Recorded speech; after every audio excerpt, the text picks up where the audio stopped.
Good morning.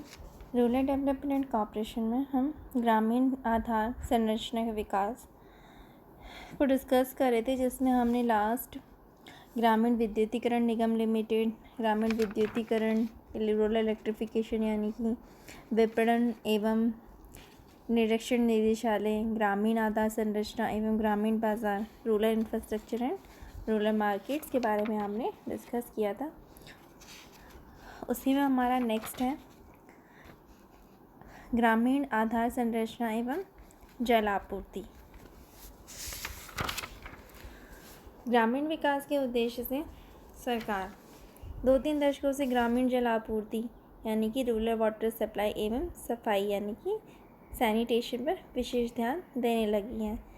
जल आपूर्ति एक महत्वपूर्ण बुनियादी आवश्यकता है जो लोगों की उत्पादन क्षमता में वृद्धि करती है। ऑब्वियसली भाई, साफ़ पेयजल यानी पीने का पानी बहुत ज़रूरी है। किसी भी गांव क्षेत्र किसी की बात करो, लोगों के उत्पादन क्षमता में वृद्धि करने के लिए, चाहे वो शहरों के हो या फिर गांव के, तो पेयजल, साफ़ पेयजल बहुत ही ज़रूरी है, जो उनके उत्पादन की क्षमता को भी बहुत प्रभावित करता है। साफ़ पेयजल, सेफ ड्रिंकिंग वाटर आपूर्ति का लोगों के कल्याण पर महत्वपूर्ण प्रभाव पड़ता है, जैसे कि हमने डिस्कस किया।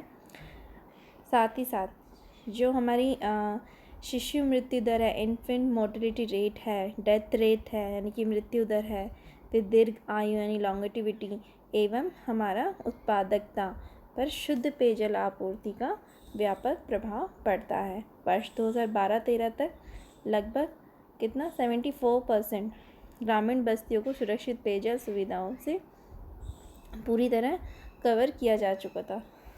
फिर भी करीब 26% बस्तियाँ या तो आंशिक रूप से कवर की गई या उनमें पेयजल प्रदूषित है।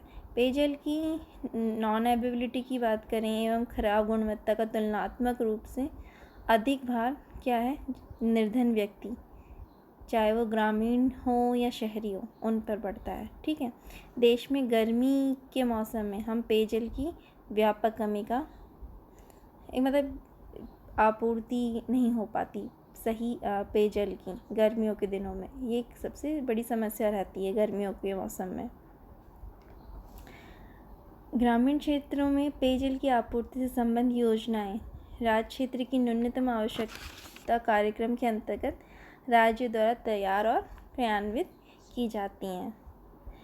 केंद्रीय सहायता त्वरित ग्रामीण जल आपूर्ति कार्यक्रम, accelerated rural water supply programme, इसके अंतर्गत राज्य सरकारों द्वारा न्यूनतम आवश्यकता कार्यक्रम के अंतर्गत की जा रही है, जिसमें 100% सहायता अनुदान व्यवस्था को संतुलित करने के लिए उपलब्ध कराई जाती है।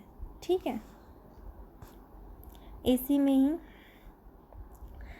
स्वजल धारा योजना यानी कि हमारे पूर्व प्रधानमंत्री श्री अटल बिहारी वाजपेयी ने दिसंबर 2002 में ग्रामीणों को पेयजल उपलब्ध कराने के लिए स्वजल धारा योजना का शुभारंभ किया था।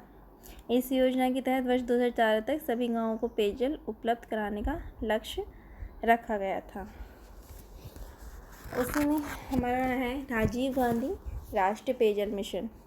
क्या है? राजीव गांधी राष्ट्रीय पेयजल मिशन, त्वरित ग्रामीण जलापूर्ति कार्यक्रम, जिसको 1986 में मिशन दृष्टिकोण से यानी मिशन अप्रोच से क्रियान्वित करने का निश्चय किया गया।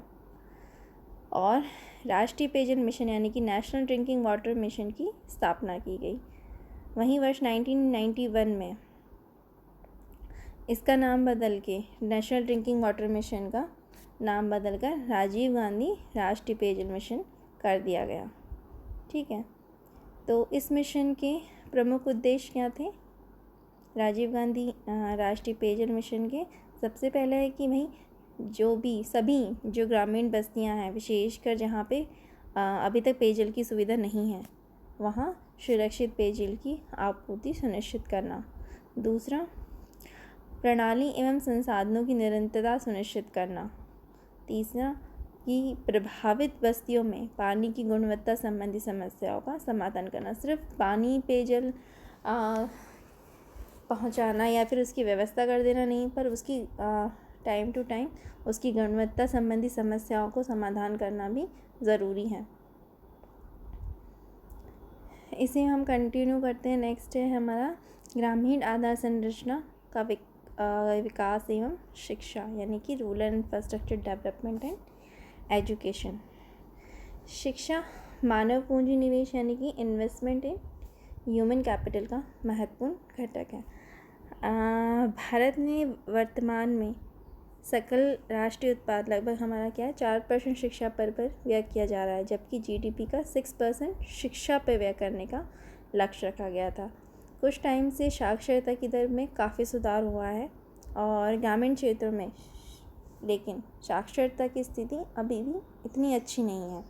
अनुसूचित जातियाँ, जनजातियाँ और जो पिछड़े वर्ग हैं, स्पेशली जो महिलाएं हैं, स्त्री शिक्षा की दृष्टि से हम देखें तो अभी भी हमारे भारत में ग्रामीण क्षेत्र इसमें बहुत पिछड़े हुए हैं।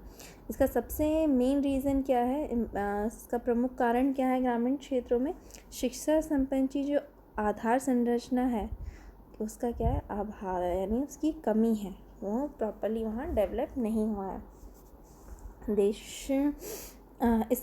देश के लाखों गाँवों में अभी भी विद्यालय भवनों एवं शिक्षाओं से अभी वंचित हैं। भवन नहीं है या फिर विद्यालय बने हुए भी हैं तो मतलब बिल्डिंग नहीं है तो टीचर्स वगैरह इनकी कहीं ना कहीं कमी है। ठीक है। शिक्षा संबंधी ढांचे का विस्तार करने की दृष्टि से सरकार ने प्राथमिक शिक्षा को सर्वोच्च प्राथमिकता दी है। केंद्र सरकार ने इस संबंध में अनेक कार्यक्रम शुरू किए हैं। फॉर एग्जाम्पल उदाहरण की हम बात करें तो इसमें है ऑपरेशन ब्लैक बोर्ड, फिर है जिला प्राथमिक शिक्षा कार्यक्रम यानी डिस्ट्रिक्ट प्राइमरी एजुकेशन प्रोग्राम, फिर शिक्षा गारंटी स्कीम एवं वैकल्पिक तथा अभिनव शिक्षा यानी education guarantee scheme and alternative and innovative education, फिर है महिला सामर्थ्य यानी कि महिला सामर्थ्य, फिर नेक्स्ट है शिक्षक शिक्षा यानी टीचर एजुकेशन, फिर है प्राथमिक शिक्षा के लिए पोषाहार सहायता हेतु राष्ट्रीय कार्यक्रम यानी कि national programme of nutritional support to primary education, फिर है लोक जुबेज, फिर है शिक्षा कर्मी परियोजना, फिर है जनाशाला कार्यक्रम, फिर प्रधानमंत्री ग्रामोदय योजना। ठीक है। सर्व शिक्षा अभियान, ये सारे इसमें इंक्लूडेड हैं। देश में ग्रामीण क्षेत्रों में शिक्षा की गुणवत्ता में सुधार करने की दृष्टि से नवोदय विद्यालय स्थापित किए गए। इन विद्यालयों की प्रबंध समिति अपने विद्यालय में आधारभूत सुविधाओं के विस्तार और रोजगार से जुड़े हुए कार्यक्रमों का संचालन करती हैं। ठीक है। 1992 में राष्ट्रीय शिक्षा नीति 1986 में प्रारंभिक शिक्षा के संबंध में तीन मुख्य बातों पे बल दिया गया था। वो कौन कौन सी थी? पहली थी कि सार्वभौमिक पहुंच और नामांकन, फिर था 14 वर्ष तक की आयु के सभी बच्चों को स्कूली पढ़ाई ना छोड़ने देना, और तीसरा था सभी बच्चे शिक्षा के आवश्यक स्तरों पर प्राप्त कर सकें, इसके लिए शिक्षा की गुणवत्ता में ठोस सुधार।